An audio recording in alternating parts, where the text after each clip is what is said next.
힐링가족 여러분, 안녕히 주무셨습니까? 오늘은 2월 2일 수요일 아침 6시 10분입니다. 5일 연휴 중에 오늘 마지막 날이죠.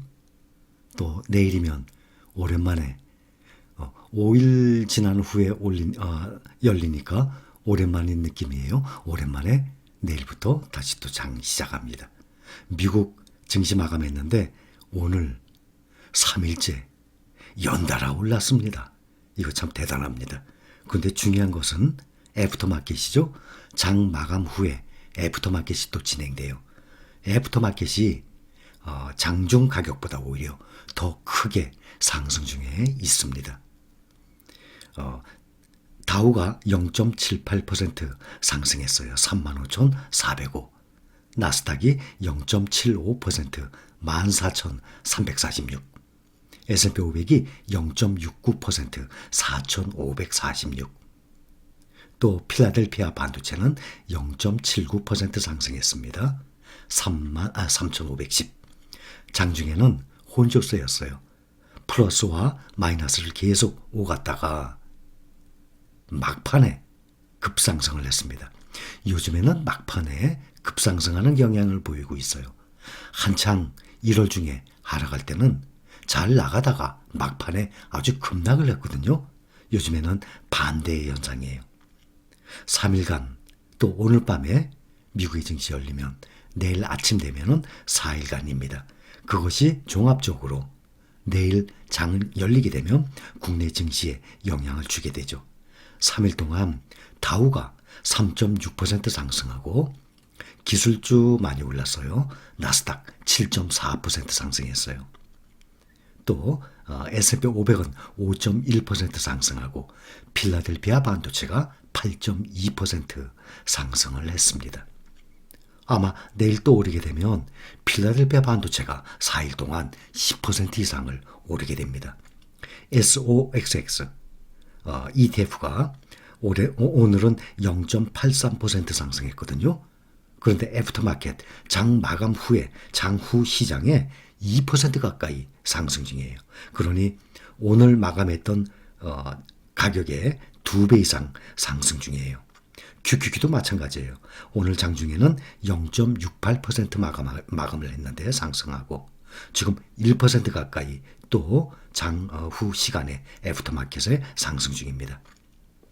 그동안 이틀 동안은 1월 말 2일간 상승은 리밸런싱이라고 그러죠. 1월 달 마감하면서 리밸런싱 효과도 있었다고 볼 수 있겠지만 그래서 2월 초 어떻게 진행이 되는지 궁금했는데 2월 첫날 증시 상황이 궁금했었잖아요.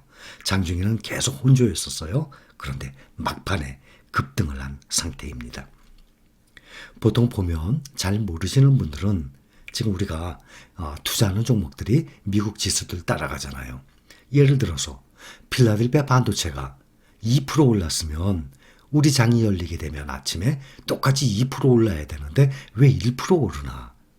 또 나스닥이 2%가 떨어졌는데 우리의 또 나스닥 100은 왜 또 1%만 또 떨어지나? 당연합니다. 똑같이 가는 게 절대 아니에요. 결국에는 똑같이 수렴을 합니다. 지수에. 그런데 매일매일은 다릅니다. 달러 환율이 있잖아요. 우리는 달러 상품에 투자 중이죠. 그러니 달러 환율이 매일매일 변동되잖아요. 또 우리 증시가 열리는 동안에 미국의 선물 지수가 또 계속 돌아가지 않습니까? 또 그 종목에 대한 괴리율이라 그러죠. 수급 문제에 따른 괴리율이 또 있어요. 이렇기 때문에 미국에서 3% 올랐다고 우리도 3% 올라야 되고 또 2% 떨어졌다고 우리도 2% 떨어지고 그렇지는 않습니다. 하루하루는 조금씩 다르지만 결과를 놓고 보면 거의 똑같이 가요. 예를 들어서 SPY 그러면 우리 나스닥 S&P 500 ETF 아닙니까? SPY가 1월 28일까지 우리가 1월 28일 금요일 날 장 마감했죠. 그때까지만 해서 그때 이후로는 지금 미국 증시가 상당히 올랐으니까 내일 장이 열리게 되면 그거에 또 똑같이 수렴이 되겠죠.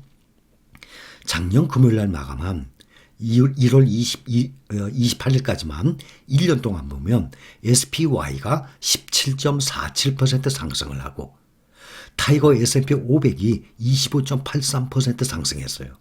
그러면 8.4%의 차이가 나요. 그러니 달러로 투자한 것보다 원화로 투자한 것이 8.4%가 더 올랐습니다.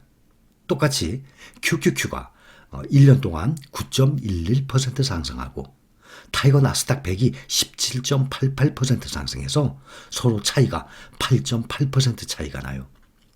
S&P 500은 달러와 원화로 투자한 것이 8.4% 차이. 또 나스닥은 QQQ와 타이거 나스닥 100 8.8%, 그러면 둘 평균 약 8.6% 차이가 나죠. 왜 차이가 나냐면 바로 그것이 1년 동안에 원화 달러의 환율 상승률에 있습니다. 이것이 약 8% 정도, 8.5% 정도 1년 동안 상승을 했거든요. 그러니 원화로 투자하게 되면 달러로 바꿔서 투자한 사람들은 달러가 가치가 높아졌으니까 이익 아닙니까? 달러를 들고 있으니까.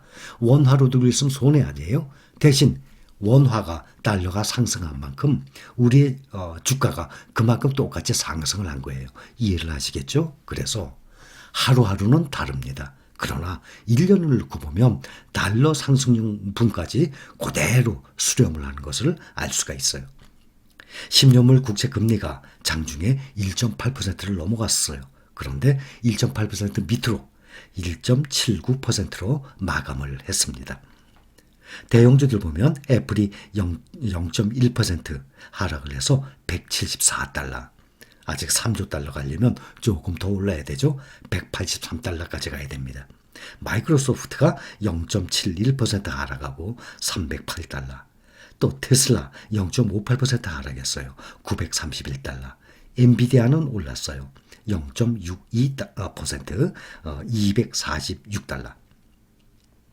웰스파고 거기에 글로벌 주식 전략가가 방송에 나와서 뭐라고 얘기했냐면 이번 하락은 경기 침체나 강세장의 종말을 알리는 것이 아니라 정상적인 시장 조정이다. 이렇게 말을 하면서 경제 성장세와 기업 실적이 올해 계속 탄탄할 것으로 예상되며 연준은 통화정책을 과도하게 긴축적이지 않을 것이라고 말을 했습니다. 지금 장 마감 후에 실적 발표한 구글 시장 예상치를 웃돌았습니다.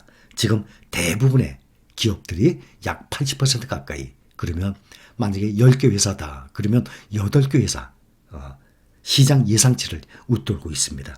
이것이 가장 중요합니다. 주가에는 실적이 가장 중요하다고 말씀드렸죠. 지금 발표하는 거 보면 다들 실적들이 좋기 때문에 이렇게 다른 이슈로 인해서 떨어지더라도 주가는 다시 원상태 갑니다. 연방기금 선물 시장은 올해 3월 연준이 금리를 인상할 가능성을 100%로 내다보고 있어요.